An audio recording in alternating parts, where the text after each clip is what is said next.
Ella es Gabriela Ponte, es una periodista venezolana que vive en España, es periodista internacional del diario ABC, que como ustedes saben es uno de los tres grandes diarios que ha tenido y que tiene España.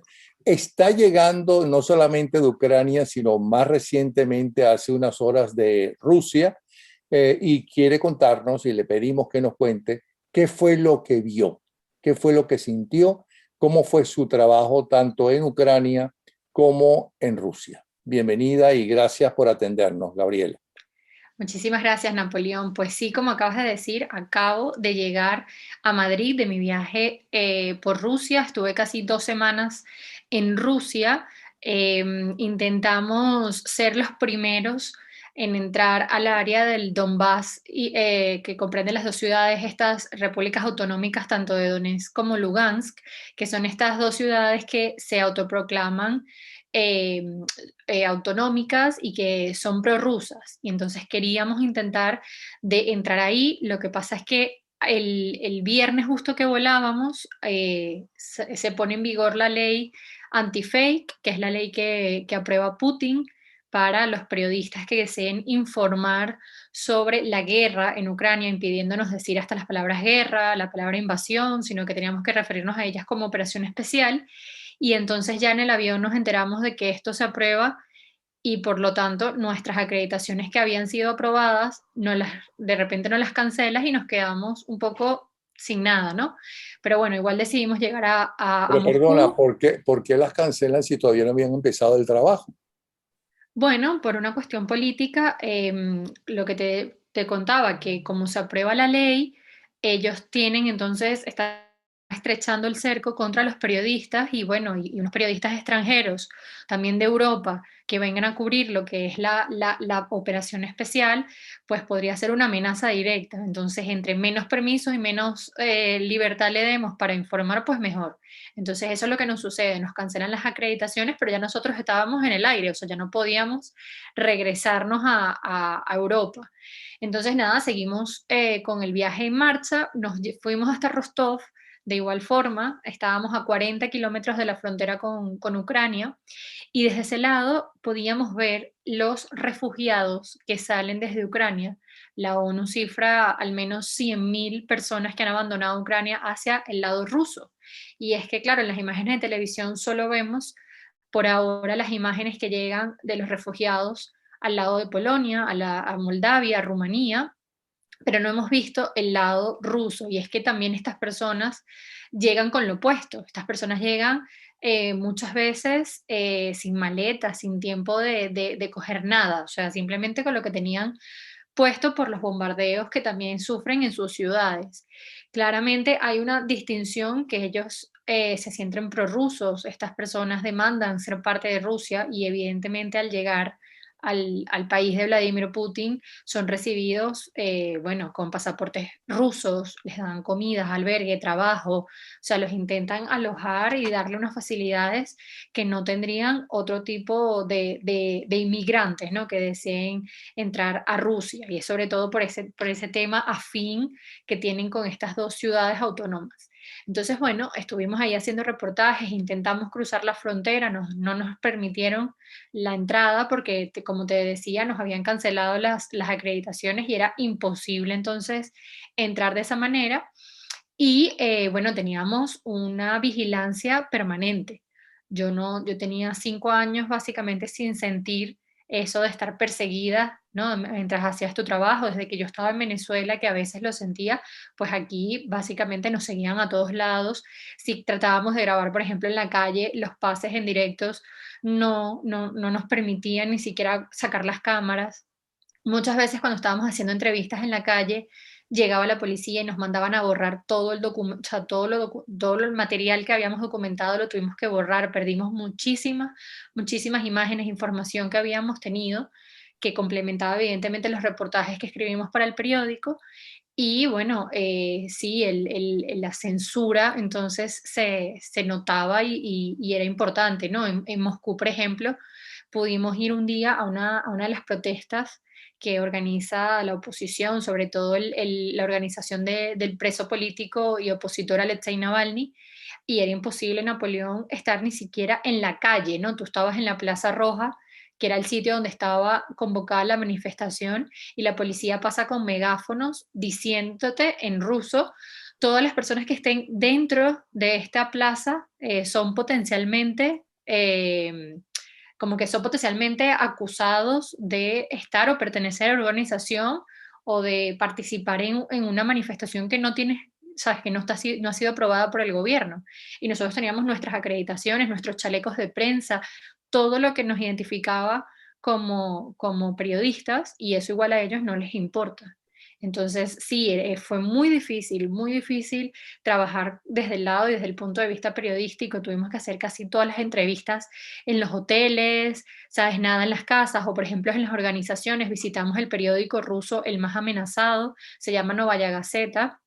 Ese periódico, desde su fundación en 1993, 6 periodistas han sido asesinados. La última, Ana Politkovaya, que fue asesinada en 2006 por investigar la Segunda Guerra Chechenia y los crímenes y torturas que se cometieron ahí contra todas las personas que manifestaban contra entonces el presidente de Georgia.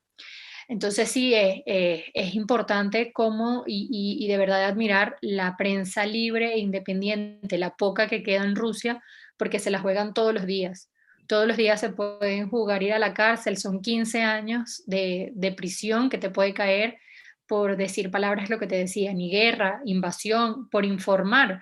Estamos hablando que ellos, uno de los apartados de la ley dice que desinformar puede ser considerado entonces como un objeto para ir a la cárcel. Y me podrás decir tú qué significa desinformar: todo lo que no esté alineado a la visión del Kremlin.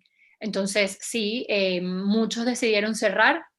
Nosotros pudimos conversar, por ejemplo, con TV Rain, que es una de las grandes cadenas de televisión opositoras, y ellos decidieron no jugársela, decidieron cerrar la transmisión en directo.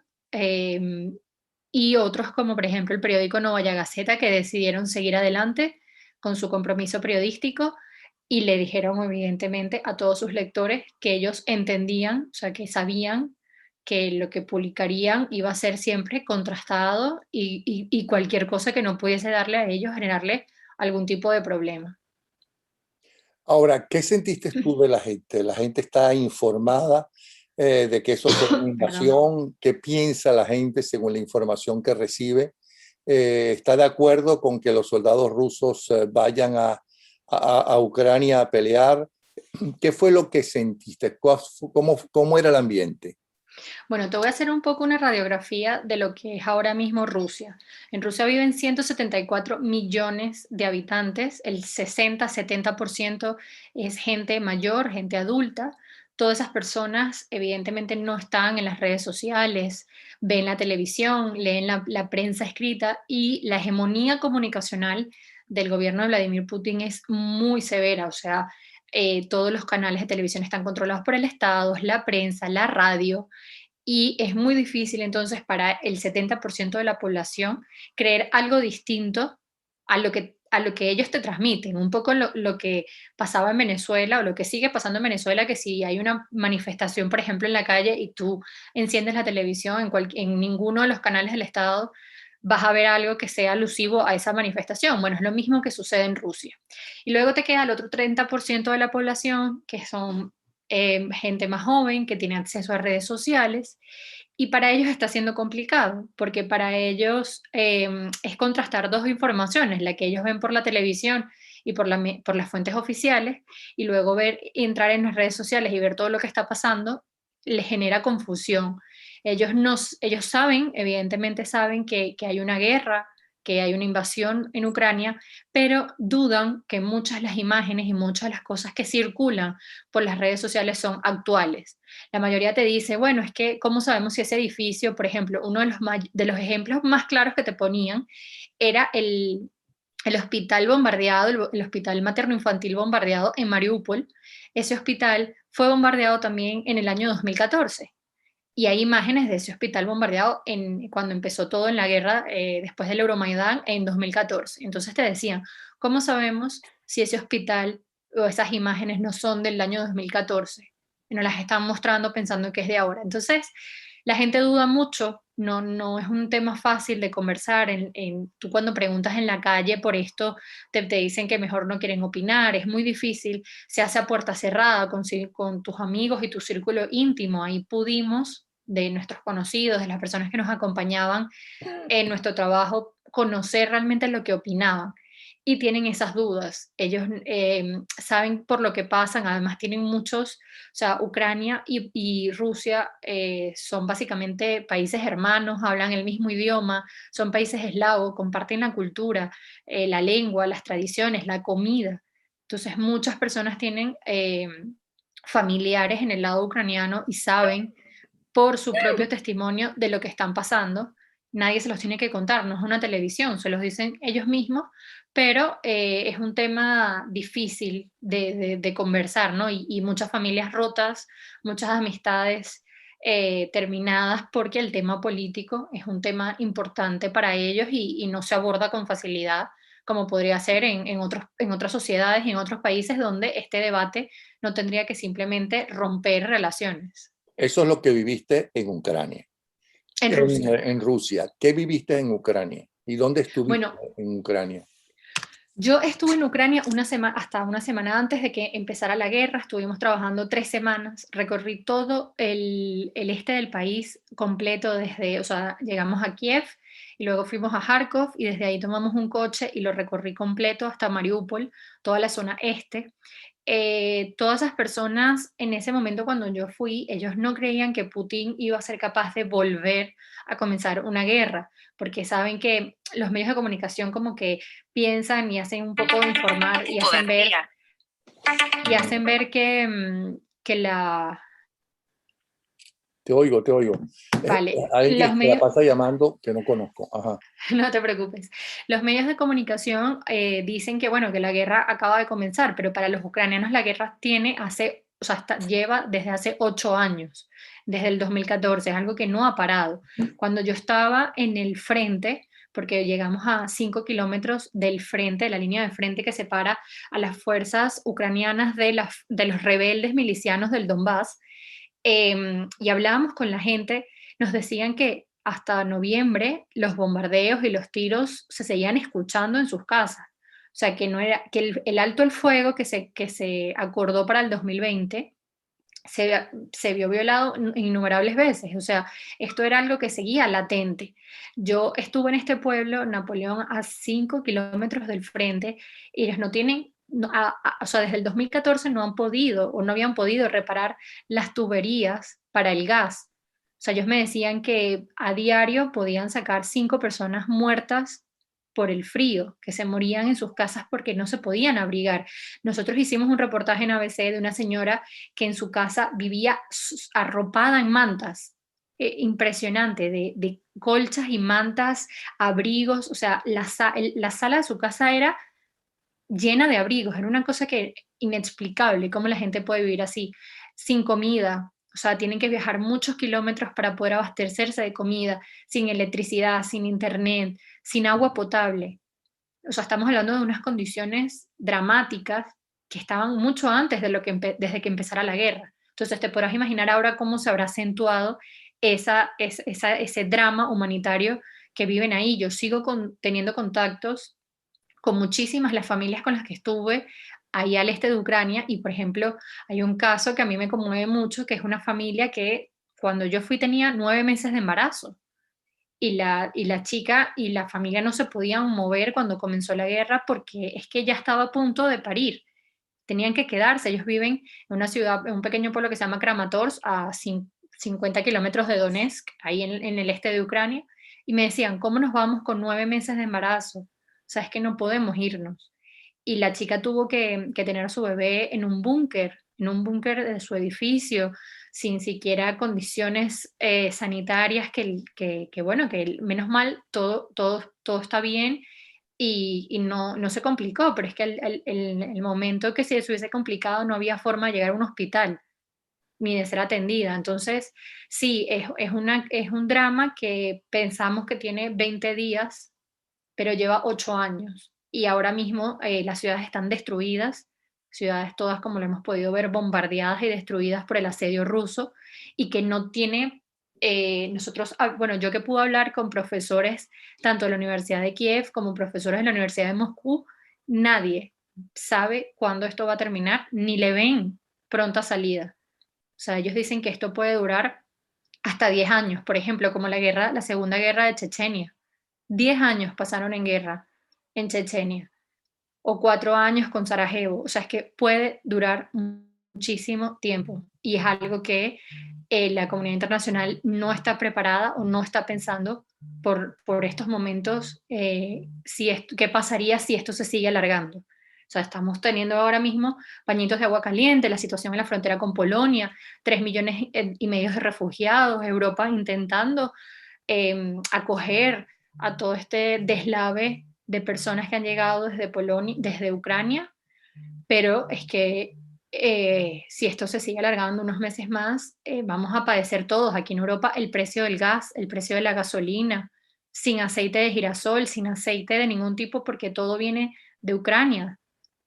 Entonces, no solo la guerra de Ucrania afecta a Rusia y Ucrania, va a terminar afectando a todo el mundo si no terminamos de ponerle un fin a esto pronto. Ahora, tú dices que piensan que puede durar 4 años y hasta 10. ¿Por qué tanto tiempo y por qué estas mesas de diálogo y esta presión internacional no puede llegar a que se logre un acuerdo? Ok, no vamos a participar en la OTAN, pero ustedes aceptan que Ucrania siga siendo independiente. Bueno, ha habido avances. Una de las cosas que a mí me dicen los expertos es que a Ucrania Napoleón se le engañó en el año 2013 cuando se le dijo que podía ser parte de la Unión Europea y se le dijo que también podía ser parte de la OTAN. Y eso siempre ha sido imposible. O sea, Rusia nunca iba a permitir que Ucrania, que es un país fronterizo, un país eslavo, un país hermano, tuviese bases militares estadounidenses en su frontera. Y lo que te dicen todos es que se les engañó. El pueblo ucraniano se les engañó ofreciéndoles esas posibilidades que nunca iban a pasar, porque era apretar el botón nuclear contra Rusia, una cosa que todo Occidente debe evitar a como de lugar. Pero Entonces, ¿con qué autoridad Rusia puede decirle a un pueblo que es independiente, a un país que es independiente, que es que no puede afiliarse a la OTAN o tener armamento norteamericano y bases norteamericanas y en cambio, por ejemplo, los alemanes que también son frontera sí pueden? bueno, eso es, por ejemplo, una de las cosas que yo le preguntaba a los profesores de ciencias políticas de la Universidad de Moscú y me respondían qué pasaría si Rusia colocara bases militares en México. Bueno, pero Estados Unidos tienen lo a Cuba, permitiría. pero colocaron misiles en Cuba y se formó estalla casi la tercera guerra mundial, pero ahí permitieron que Cuba siga siendo un dominio de los rusos. Sí, igual que como Venezuela, lo que hemos vivido de las bases militares también establecidas en Venezuela. La autoridad es la que tiene, la que le concede ser el presidente de una de las mayores potencias nucleares a Putin. O sea, Rusia tiene alrededor de 6,500 ojivas nucleares, Estados Unidos alrededor de 3,000. O sea, estamos hablando de que tendría que ser la unión de todo Occidente, Reino Unido, Francia, Alemania, para poder llegar acaso a comparar las ojivas nucleares que tiene Rusia y teniendo un presidente, bueno, con los rasgos y los tintes autoritarios y hasta un poco psicóticos y de loco que tiene Putin, yo creo que Occidente tiene que evitar a toda costa de darle más razones para empezar una guerra destructiva. Entonces, el lado lógico del mundo se comporta tratando de evitar una destrucción y se tiene que evitar con la finlandización de Ucrania. La finlandización es lo que se firmó Suecia y Finlandia al final cuando se derrumbó la URSS, para que esos países siempre se consideraran neutrales. Y es lo que tiene que pasar ahora mismo con Ucrania. Es lastimoso porque todos sabemos lo que significa ser parte de la Unión Europea. Significa mayor prosperidad, prosperidad social, prosperidad económica, o sea, pertenecer a un grupo de 27 países, todas las facilidades, acuerdos, en fin, pero están en una posición, en una geolocalización que no les da esa posibilidad ni ahora ni en el futuro. O sea, todos los trámites que se han hecho es posible que Ucrania entre en la Unión Europea en 18 meses, eso no va a poderse llevar a cabo, no va a ser posible y eso es lo que el presidente Zelensky ayer reconoció por primera vez. Ayer él dijo y le habló claro a su pueblo y le dijo, debemos empezar a hacernos la idea de que esto, o sea, de ser parte de la OTAN y de la Unión Europea no va a pasar. Y esa claridad con la que él empezó ayer a hablar es la que le ha faltado a todos los líderes europeos. Y eso, evidentemente, Napoleón es parte de la negociación, esa negociación que se está llevando a puerta cerrada entre la delegación ucraniana y la delegación rusa, tiene que ver seguramente esa declaración con uno de los compromisos de entre las partes, en que Zelensky tuviese que demostrar y decirle a su pueblo que esto va a pasar, o sea, que ellos van a tener que firmar neutralidad. Y fíjate cómo inmediatamente lo vemos ayer en su discurso. Entonces vamos a ir teniendo que avanzar uno tras uno, son 15 puntos. En algún momento no les gusta el 3 o el quinto falla o el 10 hay que cambiarlo y ahora el 4 no me gusta tampoco. O sea, es que no es una cosa sencilla, estamos hablando de negociar 15 puntos. Entonces va a tomar su tiempo, por eso es que ellos hablan de que esto puede durar años. ¿Se conocen los 15 puntos o alguno de los más difíciles de que se acepten? No, el Financial Times reveló en exclusiva que había un acuerdo de 15 puntos, sin embargo no dio el contenido, no reveló el contenido de cada uno porque desconozco si lo tienen o no lo dieron. La gente, o sea, los expertos y analistas han dicho que, bueno, que se debe tratar evidentemente del compromiso de Ucrania de no entrar en la OTAN, de no ser miembro de la Unión Europea, de que no se puedan colocar bases de países que se consideren enemigos de Rusia en su geografía, que reconozca la independencia de Donetsk y Lugansk, por ejemplo, también, y que no solo sea las ciudades de Donetsk y Lugansk, sino todo el área. O sea, ahora mismo Napoleón, el área de Lugansk y de Donetsk son solo un tercio de lo que es la región del Donbass. Rusia quiere la región entera, no solo estas ciudades. Y en esa región entera no viven todos los prorrusos. Lo demás que queda de todo ese territorio, de toda esa región, son gente ucraniana que se siente europea, que quiere formar parte de la Unión Europea. Entonces, dile ahora a una gente que va a formar parte de otro país. ¿Por qué? ¿Por qué si yo no me siento de otro país y yo no nací en ese país y yo quiero seguir siendo ucraniano? Entonces ahí va a haber un tema también de o lo aceptan y vives en esa realidad, o los ucranianos van a tener que salir también de sus casas, porque no van a poder vivir en un lugar, esto sí en un hipotético episodio de que se acuerde y Zelensky renuncie a la región del Donbass. Pero es que al final Napoleón va a ceder ahora y mañana van a querer más. Y mañana va a ser Kharkov. Kharkov fue capital del, cuando en 2014 las tropas rusas entraron a Ucrania, cuando lo hicieron después del Euromaidán, y ellos cogieron gran parte del lado este del país, ellos colocaron Kharkov como capital, porque ya Kharkov había sido capital del Imperio Ruso. Entonces, es algo que ellos han reclamado desde hace un siglo. Entonces, ¿quién te dice que ellos después no quieran seguir anexionando regiones y ciudades del propio país? Ya se tomaron Crimea en 2014, ahora van por la región del Donbass, mañana va a ser Kharkov, y así sucesivamente hasta tener toda la parte este del río Dnieper, que es lo que básicamente ellos quieren. Ahora, tú que has hablado tanto con los catedráticos rusos como con los ucranianos, que sí están informados, eh, ¿cómo podrías resumir la visión de ellos de lo que está pasando y su posible solución? No, pasa por una solución diplomática, una negociación y asumir compromisos de parte y parte. El problema es ver cuáles son los compromisos que va a asumir Rusia, que son los que no sabemos, sabemos los del lado ucraniano, o sea, los que tienen que asumir Ucrania para que Putin detenga la invasión en el país eslavo.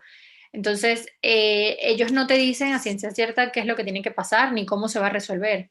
Te dicen que pasa por una negociación, diálogo y entre más rápido acepte Zelensky las condiciones, pues más rápido se acaba la matanza de ciudadanos, básicamente. Pero esa inteligencia rusa con la cual has hablado, ¿está de acuerdo con la invasión? Eh, eh, in- eh, ¿Interpreta la invasión de Putin, que sienten que además Putin no ha perdido esa invasión, sino por el contrario, en el pueblo lo siente más fuerte y más cercano a ellos? Bueno, recuerda algo, recuerda que las voces disidentes no van a hablar en Rusia, no están permitidas que se escuchen. Entonces, nosotros pudimos hablar solo con personas, profesores, académicos que sigan la visión y respeten la visión que da el gobierno. En Rusia pasa como en Venezuela que los profesores, la mayoría son profesores públicos, todos se los paga el gobierno y, por ejemplo, el sueldo de estos profesores es bastante elevado. El salario mínimo en rublos es de casi 21.000 rublos y un profesor universitario, dando solamente 20 horas a la semana, puede llegar a ser, Napoleón, 120.000 rublos. O sea, 5 veces más de lo que es el salario mínimo. Entonces, los profesores, primero, tienen un estatus muy importante en Rusia, son bien cuidados, todos están alineados a la versión oficial del gobierno y por supuesto no te van a hablar en contra, eso primero. Ni siquiera en Entonces, privado. ni siquiera en privado, te van a decir su visión, no, no se van a exponer, porque como ya te digo, ¿para qué vas a perder tu trabajo y tu fuente de ingreso cuando es tan buena por manifestarte en contra? Eso no va a suceder. Y los pocos que lo han hecho los han despedido. Nosotros vamos a publicar este fin de semana una entrevista con uno de los profesores que fue despedido por subir por subir un post en Instagram diciendo que no estaba de acuerdo con lo que estaba sucediendo. Nada más. Entonces, es fuerte manifestarse y pronunciarse hasta en tus propias redes sociales contra el gobierno porque vas a terminar despedido de tu trabajo. Y con lo que me decías de la gente, pasa algo en Rusia y es que en Rusia la gente sí apoya a Putin. No es como en otros países que los presidentes tienen que fabricarse elecciones y hacer trampas para ganar una elección y quedarse en el poder y cambiar la constitución, que evidentemente esto también lo ha hecho Putin, pero en Rusia se siente un apoyo importante al presidente. Ellos no tienen la necesidad de maniobrar elecciones porque las ganan, arrasan. Por eso es que a la oposición le cuesta tanto enfrentarse a ellos. Y es lo que te contaba al principio de que viene y parte por un tema cultural, un tema de generación. Las generaciones eh, que son más cercanas al tema de la URSS, de la Unión Soviética, viven en esa burbuja de que el imperio y vivir bajo un imperio va a ser mucho mejor, mayor producción, mayor productividad, mejores ingresos, y se recuerdan y desean vivir de esa forma. Entonces, esto, lo que es la invasión y la guerra a Ucrania, beneficia a Putin, lo eleva en las encuestas. O sea, Rusia venía de una depreciación de la moneda con el tema de la pandemia. La gestión estaba siendo mal valorada por sus ciudadanos porque, bueno, no le habían podido hacer frente a lo que era la pandemia del coronavirus. Y esto ha hecho que todos los puntos que perdía Putin en las encuestas subieran otra vez con el tema de la guerra a Ucrania. A lo mejor esa misma guerra se debe a eso, que haya estallado ahora. Pudiese ser, el año que viene es un año importante para Putin a nivel electoral y muchos dicen que pudiese tener sentido en mejorar esa popularidad de Putin para el año que viene. Por lo tanto, de ninguna manera podemos esperar que Putin llegue a unos acuerdos en los cuales alguien pueda pensar en su país, donde son los que le dan el apoyo, alguien pueda pensar que perdió la guerra, ¿no? O que dio su brazo a torcer frente a Ucrania y las necesidades de Ucrania. Pero alguien te habló, conocedor del ejército ruso y de los movimientos del ejército ruso y de los movimientos de lucha de los ucranianos. ¿Por qué le ha tomado tanto tiempo el ejército ruso, ¿no? Apoderarse de Ucrania? No, del lado ruso es imposible tener fuentes ligadas al área de defensa, no, no te lo permiten. Aparte ellos, es lo que te decía, tienen bloqueado todo el acceso a hablar con la prensa. Lo único oficial que tú tienes es como la nota de prensa que da todos los días el ministerio, la publica el Ministerio de Defensa, donde te da como el parte de guerra de ese día. Y aquí hay un punto importante. En Napoleón, todos los periodistas rusos que cubren esto te dicen que así como hay propaganda política del lado ruso, también hay propaganda política del lado ucraniano. Y es el deber de los propios periodistas en verificar toda la información. Difícil cuando no estás en Ucrania y cuando no puedes ver con tus propios ojos si bombardearon o no un teatro, un colegio, un hospital. Pero o ver, por ejemplo, el convoy ruso de 60 kilómetros de largo asediando la capital. Sin embargo, del otro lado, o sea, de la parte ucraniana, siempre nos dicen que, bueno, y también los informes de inteligencia de Estados Unidos, que también llegan, dicen que las tropas rusas en territorio ucraniano tienen dificultades, lo que es el invierno, o sea, estamos hablando de que es un país que ahora mismo está en unos -7 grados, o sea, que luchar bajo esas condiciones, el tema de la comida, de la gasolina, o sea, todo el tema de abastecerse, les está resultando difícil. No sé si la palabra difícil es suficiente como para decir que van a perder la guerra, pero según el lado ucraniano y el lado de Occidente, no se les ha dado todas las condiciones para avanzar lo rápido que ellos querían. Ahora, pero sean ciertas o no, la mayoría de las imágenes que Occidente está viendo, no el pueblo ruso, sean ciertas o no, lo que sí es verdad es que ya llevan 2 semanas y media allá adentro metidos y no han podido, ¿no? Terminar de invadir a Ucrania. O sea que algo está pasando. Es decir, no. Bueno, se han encontrado con la fuerte defensa y oposición de los ciudadanos ucranianos. Cuando nosotros estuvimos en Ucrania, Napoleón, visitamos algunos de los ejercicios militares que se hacían con civiles.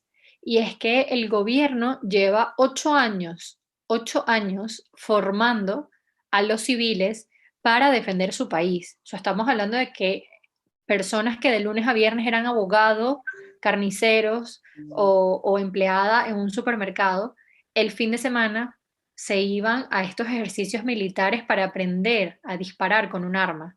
Entonces, llevan, o sea, es lo que te decía desde el que empezamos en esta conversación.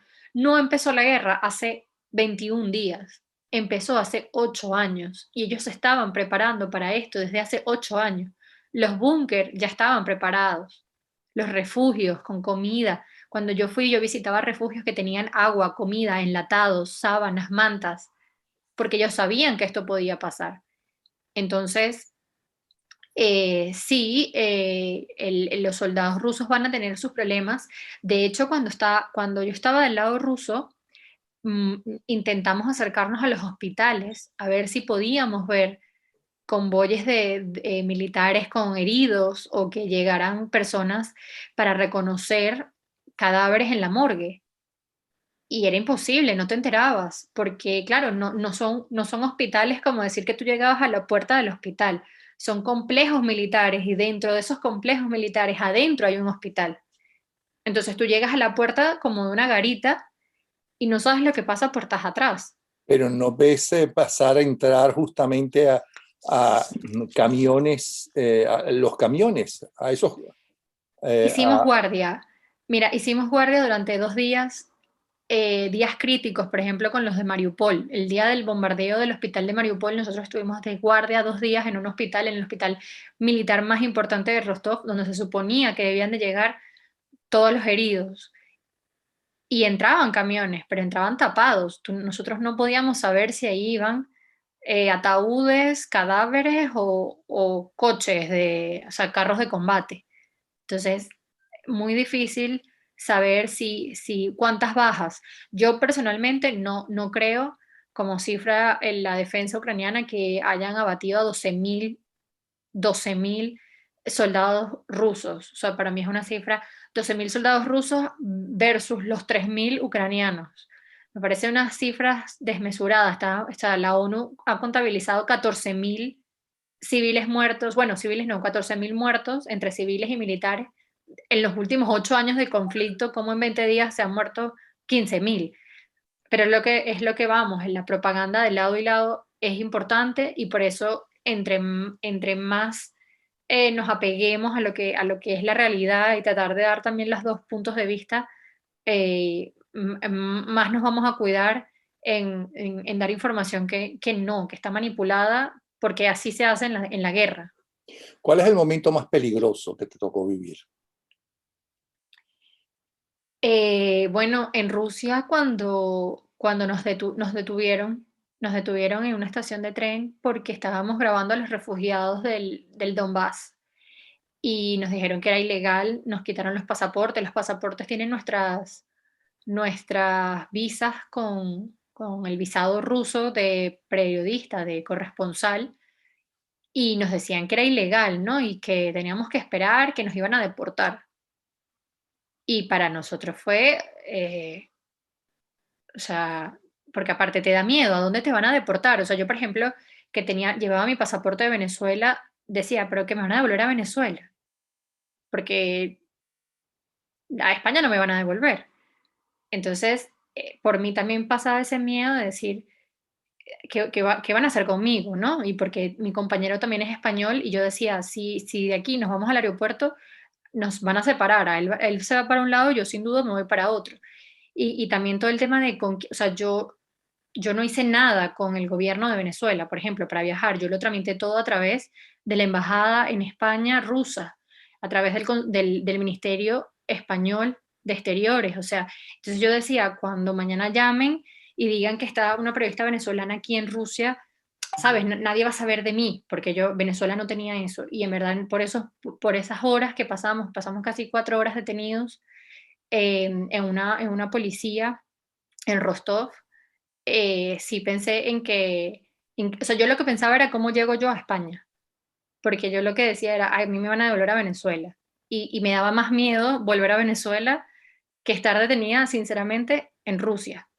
Entonces sí, ese fue el momento como más peligroso. Sinceramente, al final nos hicieron borrar todo el material. O sea, además que le explicábamos que era un material que a ellos les beneficiaba, porque eran refugiados del Donbass, era gente prorrusa que hablaba a favor del gobierno, que estábamos grabando cómo el gobierno le daba los pasaportes, el agua, la comida, el alojamiento, los papeles para trabajar a una gente que salía y ellos igual no lo valoraron. O sea, para ellos nosotros íbamos a tergiversar toda la información y pasamos ese susto, pero bueno, al final nos devolvieron nuestros documentos, nos quedamos sin material, sin vídeos, sin fotos, de nada, pero sacamos adelante igual un reportaje en papel que se publicó la semana pasada sobre estos refugiados. ¿Te sentías muy sola ¿En qué sentido? allí, en ese país desconocido para ti, en medio de una guerra muy europea, por cierto? Eh, Diciendo, bueno, a mí me gusta el periodismo, pero ¿qué hago yo aquí?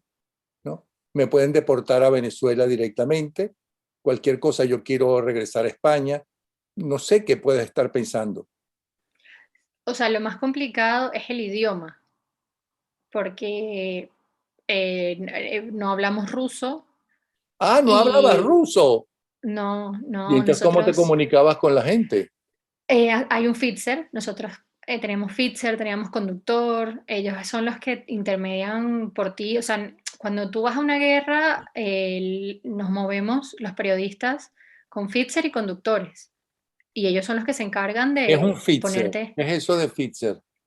Un Fitzer es como un intérprete, Ah, un pero intérprete, ajá. claro, pero está enfocado en el área periodística, porque, por ejemplo, un intérprete o un traductor no necesariamente sepa del oficio periodístico.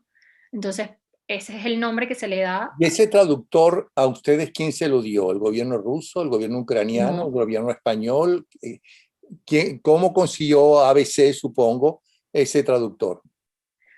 Bueno, eso es un poco, o sea, no te lo pudiese responder en el lado ruso, o sea, en el lado de Rusia, porque pongo un poco en exposición a esa persona, pero por ejemplo, del lado ucraniano nos los ofreció el Ministerio de Exteriores de Ucrania y nos Ujú. consiguió un Fitzer y un conductor. Y por ejemplo, en Polonia lo hacíamos a través del Instituto Cervantes. El Instituto Cervantes nos consiguió un intérprete, bueno, un Fitzer en Polonia para la enviada especial que tenemos ahora en Przemyśl. ¿Y tú Y estuviste más en o Polonia? menos, no, no, te cuento esto como para que sepas Ah, de dónde los sacamos. porque las imágenes que hay de cómo el pueblo polaco está acogiendo a los refugiados son conmovedoras, son bellísimas.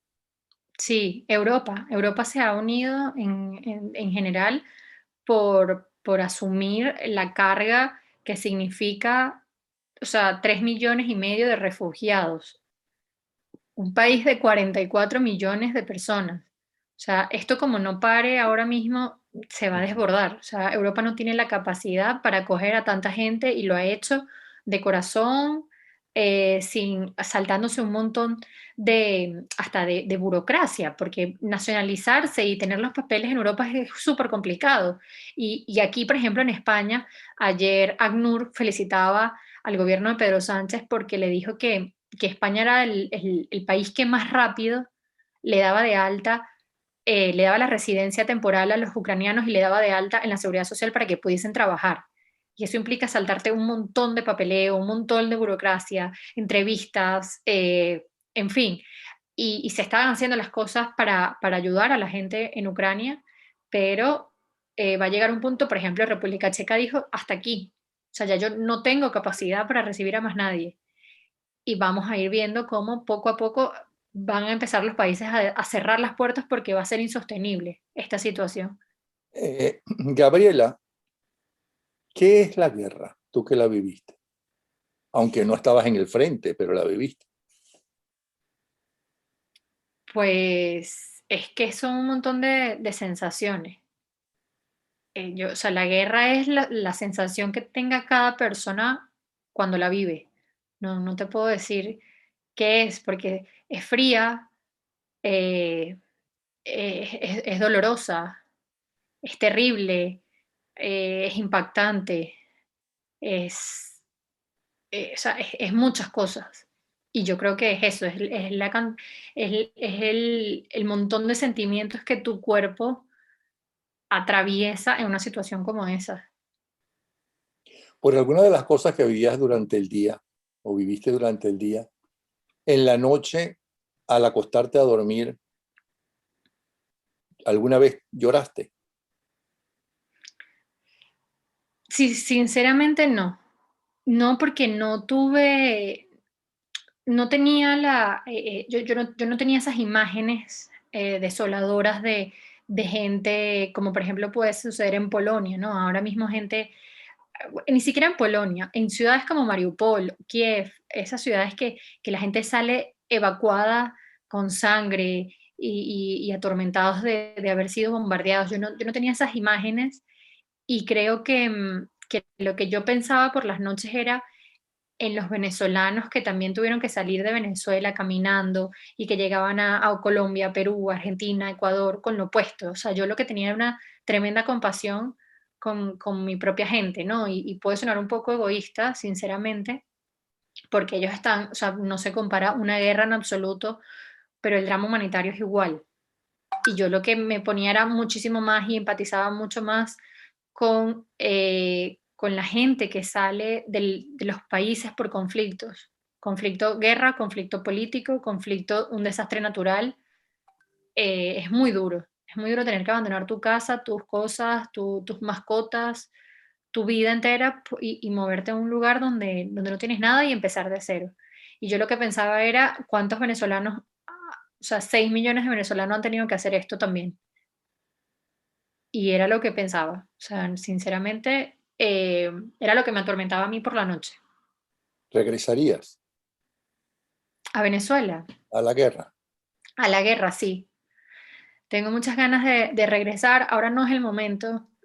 Yo no soy una persona que considere que se expone suficiente para estar en la guerra, ¿no? Yo pensaba que sí. Yo te voy a poner este ejemplo. Como yo vengo de Venezuela, haber protestado y haber estado cerca de bombas lacrimógenas, de haber escuchado perdigones, disparos, de sentir ese sentimiento de ser perseguido, de que tu vida estuviese en peligro, yo decía, bueno, para mí la guerra puede ser igual. O sea, yo tengo este sentimiento y tengo esa sensación aprendida y creo que me puedo desenvolver muy bien.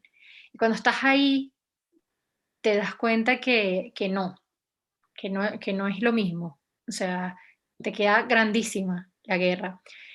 Y yo ese sentimiento de tener miedo lo tenía y eso te impide desarrollarte, moverte. O sea, para un periodista en la guerra es importantísimo desplazarse. Si tú no te desplazas, no consigues las historias. Y ese es el riesgo. Los últimos periodistas asesinados en Ucrania han sido tiroteados en sus coches mientras se desplazaban de un lugar a otro, buscando historias, buscando información. ¿Y a Venezuela volverías? Sí, a Venezuela sí volvería, tengo muchísimas ganas de volver, solo que no es tampoco el momento, ¿no? Pero sí, me encantaría regresar a Venezuela y hacer el periodismo que he aprendido durante todos estos años acá, que pudiese cambiar y revolucionar lo que es nuestra profesión allá. Pero como te digo, no es el momento para hacerlo. De verdad que muchísimas gracias y felicitaciones eh, por tu talento, por tu valentía, ¿no? Y por dejar tan en alto a Venezuela y al periodismo venezolano. Repito, ella es Gabriela Ponte, periodista internacional del diario ABC, uno de los diarios que desde hace muchísimos siglos, porque por lo menos tiene 2 siglos, creo que viene del siglo, de principios de, finales del siglo XVIII, principios del siglo XIX, ¿no? El diario ABC. Pues un abrazo y ya sabes que cuentas con nosotros y con nuestra admiración, ¿sí, Gabriela? Muchísimas gracias a ti, Napoleón, por recibirme aquí en tu espacio y permitirme esta conversación contigo de casi una hora, pero muy agradable. Chao, hasta luego.